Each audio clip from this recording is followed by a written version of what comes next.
ಕೆಳಗಿನವುಗಳನ್ನು ಪರಿಗಣಿಸಿ. A. Domingo ಸ್ಪೇಸ್, B. Afanasy Nikitin, C. Fernao Nunes ಮತ್ತು ಡಿ. ನಿಕೊಲೋ D Conti. ಮೇಲಿನ ಎಷ್ಟು ಪೋರ್ಚುಗೀಸ್ ಪ್ರಯಾಣಿಕರು ವಿಜಯನಗರ ಸಾಮ್ರಾಜ್ಯಕ್ಕೆ ಭೇಟಿ ನೀಡಿದರು? 1. ಕೇವಲ 1, 2, ಕೇವಲ 2, 3, ಕೇವಲ 3 ಮತ್ತು 4 ಎಲ್ಲರೂ. ಉತ್ತರ 2, ಕೇವಲ 2, ಎ ಮತ್ತು ಸಿ. ಪೋರ್ಚುಗೀಸ್ ಪ್ರಯಾಣಿಕರು. 1. ಡೊಮಿಂಗೋ ಸ್ಪೇಸ್, ಅವರು ಪೋರ್ಚುಗೀಸ್ ಪ್ರವಾಸಿಗರಾಗಿದ್ದರು.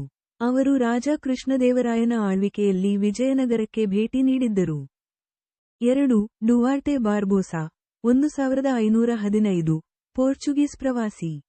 ಅವರು ರಾಜ ಕೃಷ್ಣದೇವರಾಯನ ಆಸ್ಥಾನಕ್ಕೆ ಭೇಟಿ ನೀಡಿದ್ದರು. ಮತ್ತು 3. ಫರ್ನಾವೋ ನ್ಯೂನ್ಸ್, ಅವರು ಪೋರ್ಚುಗೀಸ್ ಕುದುರೆ ವ್ಯಾಪಾರಿ ಮತ್ತು ಇತಿಹಾಸಕಾರರಾಗಿದ್ದರು. ಅಚ್ಯುತ ದೇವರಾಯನ ಕಾಲದಲ್ಲಿ ವಿಜಯನಗರಕ್ಕೆ ಭೇಟಿ ನೀಡಿದ್ದರು.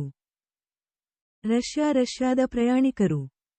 ನಿಕಿತಿನ್, ಅವರು ಎರಡನೇ ವಿರೂಪಾಕ್ಷ ರಾಯನ ಕಾಲದಲ್ಲಿ ಭೇಟಿ ನೀಡಿದ ರಷ್ಯಾದ ಪ್ರಯಾಣಿಕರಾಗಿದ್ದರು. ಇಟಾಲಿಯನ್ ಪ್ರಯಾಣಿಕರು. ನಿಕೊಲೋ ಡಿ ಕಾಂಟಿ, ಅವರು ಒಬ್ಬ ಇಟಾಲಿಯನ್ ಪ್ರವಾಸಿ. ಅವರು ದೇವರಾಯ ಆಯರ ಆಳ್ವಿಕೆಯಲ್ಲಿ ಭೇಟಿ ನೀಡಿದ್ದರು. ಸೀಸರ್ ಫ್ರೆಡೆರಿಕ್, 1567, ತಾಳಿಕೋಟೆ ಕದನದ ನಂತರ ಭೇಟಿ ನೀಡಿದ ಇಟಾಲಿಯನ್ ಪ್ರಯಾಣಿಕ.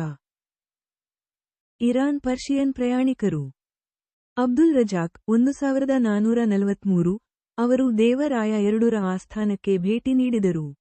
ಅವರ ಭಾರತದ ಪ್ರಮುಖ ಐತಿಹಾಸಿಕ ಪ್ರಯಾಣಿಕರು. 1. ಮೆಗಾಸ್ತನೀಸ, ಗ್ರೀಸ್, ಚಂದ್ರಗುಪ್ತ ಮೌರ್ಯನ ಆಸ್ಥಾನಕ್ಕೆ ಭೇಟಿ ನೀಡಿದರು. ಅವರು ಇಂಡಿಕಾ ಪುಸ್ತಕವನ್ನು ಬರೆದರು. 2. ಫಾಹಿಯೇನ್, ಚೀನಾ, ಚಂದ್ರಗುಪ್ತ ಎರಡರ ಆಳ್ವಿಕೆಯಲ್ಲಿ ಭಾರತಕ್ಕೆ ಭೇಟಿ ನೀಡಿದ ಮೊದಲ ಚೀನಿ ಯಾತ್ರಿಕ. 3. ಕಸುವಾಂಜಾಂಗ್, ಹ್ಯುಯೆನ್ ತ್ಸಾಂಗ್, ಚೀನಾ, ರಾಜ ಹರ್ಷವರ್ಧನನ ಆಳ್ವಿಕೆಯಲ್ಲಿ ಭೇಟಿ ನೀಡಿದ್ದ. ಅವರನ್ನು ಯಾತ್ರಿಕರ ರಾಜಕುಮಾರ ಎಂದು ಕರೆಯಲಾಗುತ್ತದೆ. 4. ಅಲ್ಬಿರುನಿ, ಪರ್ಷಿಯಾ, ಘಜ್ನಿಯ ಮಹಮೂದ್ ಜೊತೆ ಭಾರತಕ್ಕೆ ಹೋದರು. ಅವರು ಕಿತಾಬುಲ್ ಹಿಂದ್ ಎಂಬ ಪುಸ್ತಕವನ್ನು ಬರೆದರು. 5.